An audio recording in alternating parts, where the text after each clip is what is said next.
মুসলিমরাও বলছে merry Christmas, তাই না? একজন মুসলিম যখন বলেছে মেরি ক্রিসমাস, তার মানে হচ্ছে সে স্বীকার করেছে, মন থেকে না করলেও মুখ থেকে বলেছে আল্লাহ পাক 25শে ডিসেম্বর সন্তান জন্ম দিয়েছেন। বুঝি না আমরা কি বলি, অথচ এই কথা যদি আসমান সমূহ শুনতো, পাহাড় শুনতো, রিয়্যাক্ট করার ক্ষমতা পেত, ইখতিয়ার পেত, তারা নিজের অবস্থান থেকে সরে যেত। শোনেন, যখন নূহ আলাইহিস সালাম ছিলেন, তিনি মুসলিমই ছিলেন এবং তার ধর্মের নাম ইসলামই ছিল।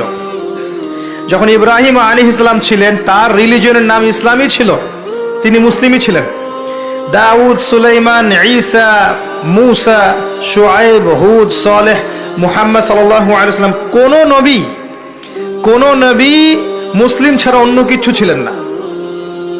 ইসলাম নতুন কোন ধর্ম নয়, বরং সৃষ্টির শুরু থেকে এই ধর্ম চলে আসছে।